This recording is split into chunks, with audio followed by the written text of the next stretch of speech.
but 10 feet away. That can be right. Captain, right, about 10 feet. Getting closer.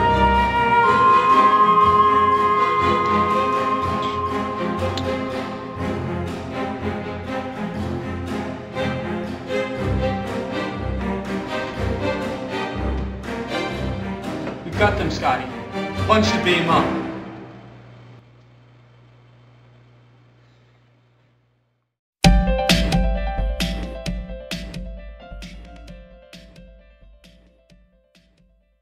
Hello everybody and welcome to episode 5 of my 135 gallon development series. In this episode we are going to be finally stocking the tank. I ordered these fish from Josh over at Batfish Aquatics. Batfish Aquatics is located in the Washington DC area but will ship all over the continental US. If you want to take a look at his page, I'll leave the link in the description below. For the stocking we have quite a variety, everything from some soon-to-be massive and large South American cichlids to some unique and specialty catfish. Now, while I'm getting these guys acclimated and before I get them into the main tank, I want to give you guys some close-ups. Let's see what we have in the bucket. So this right here is probably the feistiest guy in the whole bunch. It's a very nice looking, probably about 4-inch large chocolate cichlid.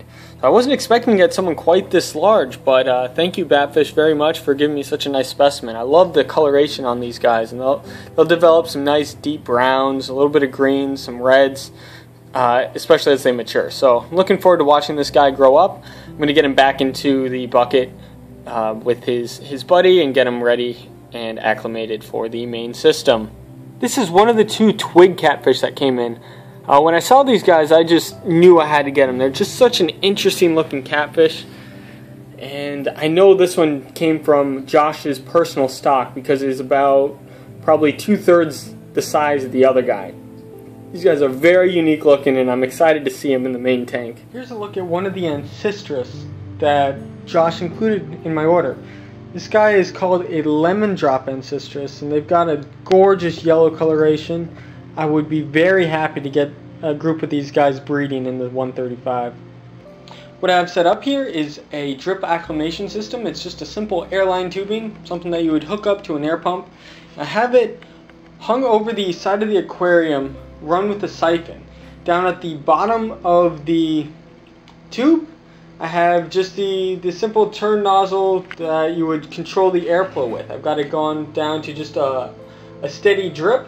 Now what this will do is slowly adjust the water conditions from the bagged water and Batfish Aquatics water to what I have in my system. One of the big benefits of this process is you can adjust the rate at which you acclimate the fish. I've got a steady drop here. It's probably a little bit slower than my normal acclimation, but I'm fine with taking a little bit more time on this. For fish like discus or extra sensitive wild caught fish, you can even dial down the drops. So these guys have been acclimating for nearly an hour now. It's about time to get them into the tank. So I find this to be quite interesting. I've got everybody in here. They've been in maybe 10 or so minutes. And of course the 2 largest fish in the tank, the chocolate cichlids, are fighting for boss status. They've been lip locked for at least the last minute I've been watching them. So it's going to be interesting to see how this pans out. Hopefully no one gets injured or seriously hurt, but it's going to be interesting to watch the cichlid aggression and the normal territorialness that are coming out. What I have enjoyed seeing is the 2 severums. They're maybe 1.5 inches or so together, and they were kind of hanging out right here at the top. I absolutely love these guys. They're not showing much color right now, but you can just, like, there's some elegance to them. They float around a little bit. They remind me a bit of an Oscar, but still have like the elegance of an angelfish, but the power of an Oscar, I guess, would be the best way to put it. You can already see a little bit of the orange coming in on the top, and so yes, these guys will be the orange severums, or orange shoulder severums, excuse me.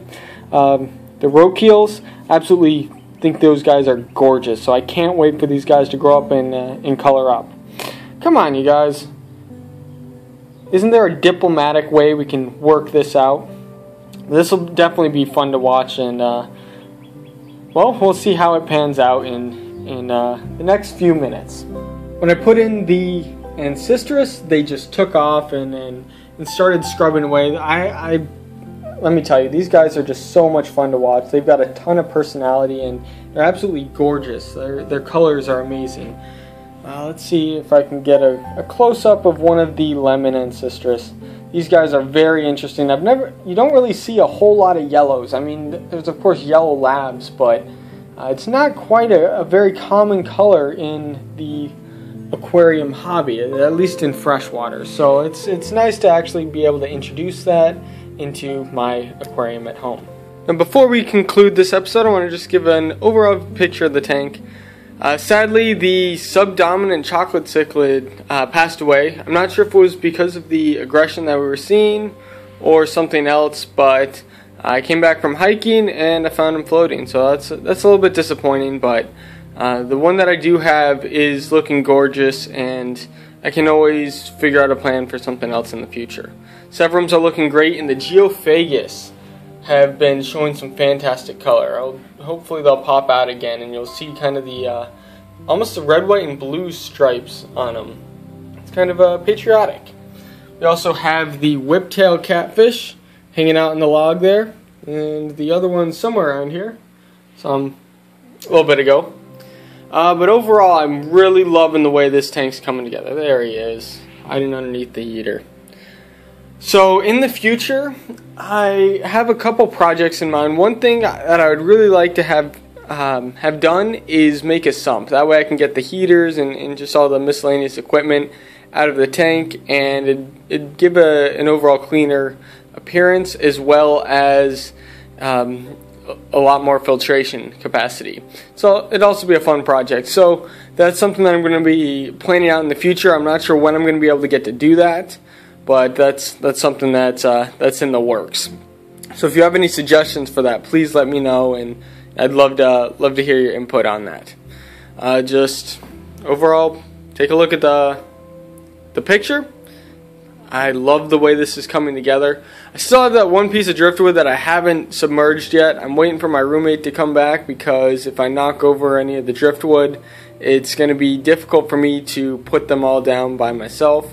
And in, well, probably a month or so, all this stuff will hopefully be submerged, and then I won't have to worry about the rocks on top. Chocolate Cichlid says, thank you guys very much for watching, and like my Facebook page. That's facebook.com/aquastudent. Hope you guys enjoyed, and fish on.